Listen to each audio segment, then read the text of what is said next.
네, 오늘 주퀴즈들을 위해서 멋진 강의해 주실 분이죠. 새로운 고수님 모셨습니다. 병영인 고수님 반갑습니다. 네, 반갑습니다. 공시 분석가, 공시의 달인 변영인입니다.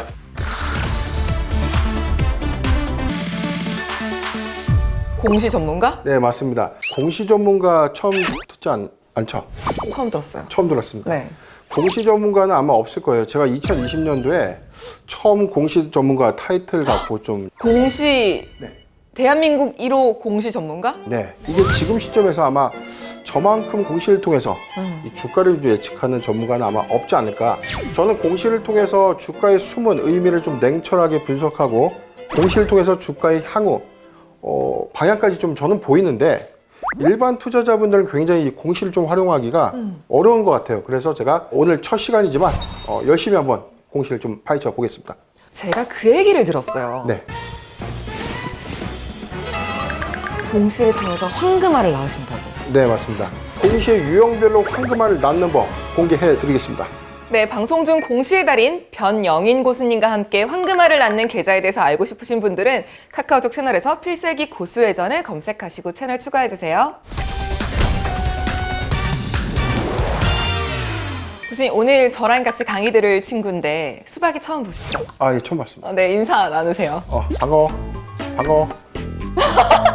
고수님. 그렇게 하는 게 아니에요. 아무리 재무제표를 찾아보고 뭐 차트도 보고 뉴스를 봐도 수익을 내기가 참 힘들다는 분들이 많은데 그래서 제가 좀 등장을 한 겁니다.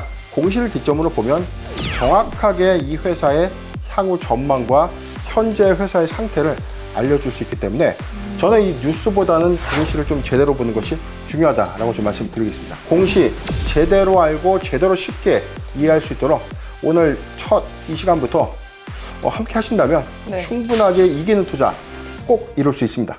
그럼 어떤 공시가 황금알을 낳는지 이런 공시 뜨면 매수콜, 황금알 낳는 호재 공시. 첫 번째, 신규 시설 투자. 이게 굉장히 좀 중요한 부분인데 우린 단순하게 회사에서 회사가 투자를 했구나 여기서 끝나요. 그런데 신규 시설 투자 우리가 제대로 두 가지 포인트만 기억을 하면 돈을 벌 수 있습니다. 첫 번째, 자기 자본 대비 투자 비중은요 크면 클수록 좋다. 회사의 자본이 100억에 불과한데 1000억, 2000억짜리 신규 시설 투자를 할 수가 없죠.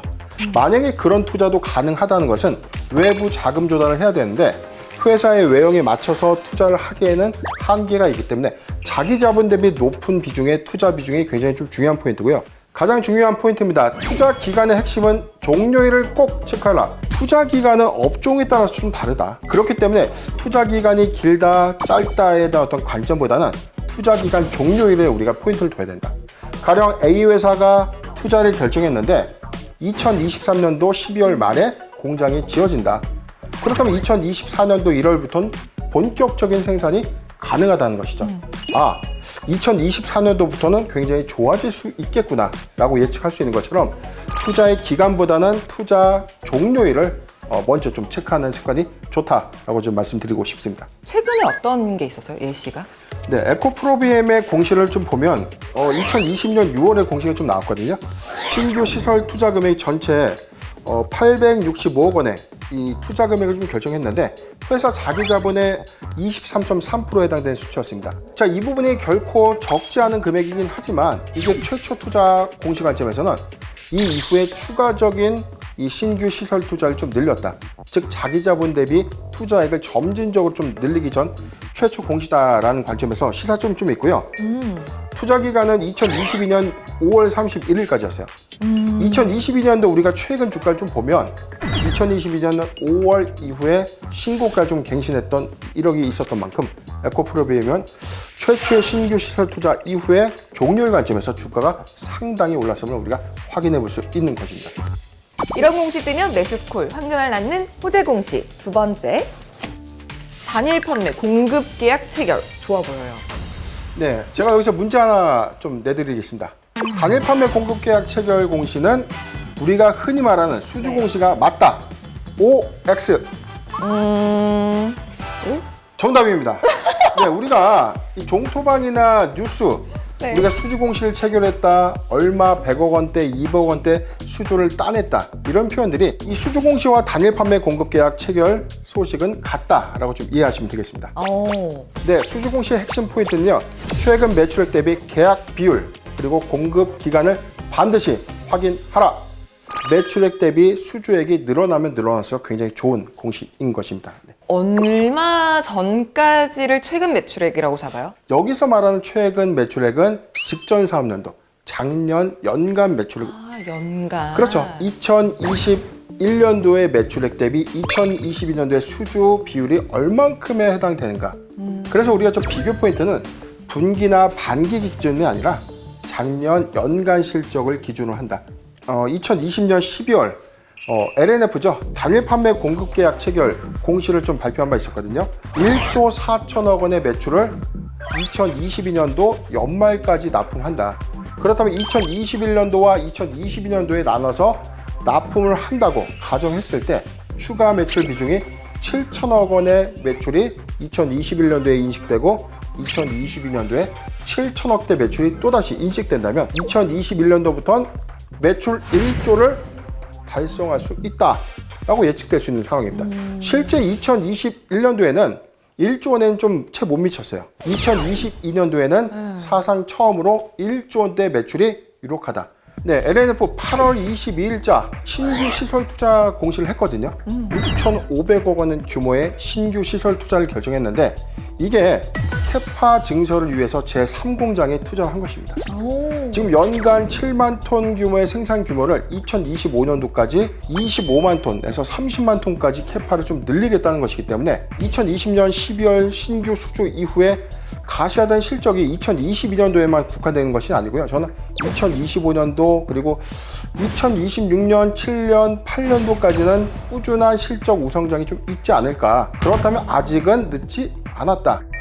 LNF는 이러한 관점에서 우리가 이야기하는 호재 공시의 유형들을 모두 다 수반하고 있다는 점도 좋은 포인트가 아닌가 판단을 해봤습니다. 이런 황금 공시가 나오고 나서 LNF의 주가는 어떻게 됐어요? 5만 원에서 23만 원대까지 주가가 수직 상승을 했습니다. 이런 가치 반영을 우리가 선행해서 공시를 정확하게 보고 매수를 했다면 거의 뭐 시세차익 관점에서 4배 이상 주가 좀 상승했다. 이 점을 참고하셨으면 좋겠습니다. 고수님이 확실히 국내 1호 공시 전문가라고 하셔서 그런지 네. 진짜 알려주시는 것마다 쏙쏙 이해가 돼요. 네, 제가 이 황금알 낳는 비법을 오늘 처음 공개했는데 네. 아직도 좀 공개하지 못한 많은 내용들이 좀 있으니까요. 좀 아끼면서 하도록 하겠습니다. 아끼지 마세요. 이런 공시 뜨면 매수콜, 황금알 낳는 호재 공시 세 번째. 연결 재무제표 기준 영업 실적? 네, 영업 실적 공시의 핵심 포인트는 매출액, 영업손익의 증감치만 체크하자. 이 영업 실적을 전년 동기랑 비교를 해야 되는지 아니면은 뭐 분기 대비해서 증감치를 우리가 좀 체크하다 보면 이게 업종에 따라서 계절적인 성수기와 비수기가 좀 다르죠. 그래서 분기보다는 그래도 전년 동기에 대비해 어떤 증감치가 더 체크하는 요인이 맞지 않나 이렇게 판단을 합니다. 단 이것은 지난 분기, 전 분기 대비 실적의 증감치를 확인해야 되는 섹터가 분명 있습니다. 자, 그 섹터는 바로 무엇일까요? 갑자기 바쁜 골든벨이네? 수박이 너는 뭐라고 생각하니? 일단 어색해. 3, 2, 1 정답은요? 거의 99% 정답이에요. 거짓말. 정답입니다. 진짜요? 왜냐면 네. 정답은 바로 리오프닝주예요. 리오프닝 관련주의 관점에서는 지난 분기 대비 얼마만큼 빠르게 손익을 회복하고 있냐, 즉 적자를 얼마만큼 줄이고 있냐, 이 부분이 중요한 체크 포인트다. 그러면은 전년 동기 대비 영업 실적 증감치를 보라고 하셨는데 네. 그럼 이 공시를 통해서 본 예시가 있을까요? 과거 HMM이 있었습니다. 2020년 8월 공시였었는데 매출액은 1.6%가 좀 감소됐어요. 그런데 영업이익은 1,387억을 기록하면서 흑자 전환을 하게 된 겁니다. 사실상 거의 10년 만에 사상 첫 영업이익을 달성하면서 턴 어라운드 하게 된 건데, 여기서 주는 시사점이 여기서 실적 턴 어라운드가 좀 있었다. 이게 일회성이냐, 아니면 여기서부터 점진적인 비약적인 성장을 할 수 있느냐, 이 부분이 좀 중대한 체크 포인트였는데 21년도에는 사상 최대의 실적을 좀 달성하면서 HMM 2022년도 상반기까지 그 기조를 유지하고 있다는 부분이 체크 포인트가 아닌가. 주시에서 우리가 지켜봤고 매수했다면 HMM은 큰 폭의 주가 상승에 따른 수익을 실현할 수 있었습니다. 네, 황금알을 낳는 또 다른 호재 공시. 조회 공시 요구. 그러니까 이거를 요구한다는 것 자체가 별로 안 좋게 들려요. 쉽게 말해서 한국거래소가 회사에 당신 회사에 무슨 일이 있습니까? 라고 물어보는 거예요. 근데 조회 공시 요구의 핵심 포인트입니다. 미약정 공시는 반드시 놓치지 말 것. 흔히 조회 공시는 세 가지 유형의 답변이 있어요. 확정과 미약정과 사실무근 중요 종목 없다. 가령 A 회사가 금강을 개발해서 금강 개발을 취득할 것이다 라고 이 보도자료가 있었습니다. 그래서 한국거래소가 당신 회사 정말 금강 발견한 거 맞습니까? 라고 좀 물어봤는데, 확정 공시는 우리 금강을 이렇게 개발합니다. 확정. 미확정은 금강 개발을 추진하고 있는데 아직 확정된 사안이 없다. 확정되면 다시 공시를 하겠다. 사실무근은 우리 금강 개발 안 합니다. 정의할 수 있겠습니다. 그런데 조회 공시 요구는요, 회사의 답변에 따라서 모멘텀이 달라집니다.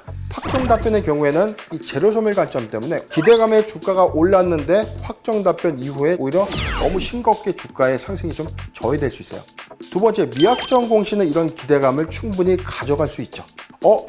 이 금강에 대한 추정치가 얼마인지는 모르겠지만 우선 정말 좋은 것 같아 라고 투자자들이 사모으는 관점. 자, 그래서 미확정 공시는 단기 모멘텀으로 좀 작용될 수 있고요. 이게 정확한 기법은 아닙니다. 그런데 주시할 필요는 있다. 조회 공시의 재공시 기한을 면밀하게 체크하면서 추세 대응을 하다 보면 충분히 단기 수익을 실현할 수 있는 가능성이 크다. 이 점을 참고하셨으면 좋겠습니다. 네, 이렇게 주키즈가 꼭 알고 있어야 할 호재 5가지에 대해서 알아봤는데요. 국내 1호 공시 전문가 변영인 고수님과 함께하고 싶으신 분들은 카카오톡 채널에서 필살기 고수회전을 채널 추가해주세요.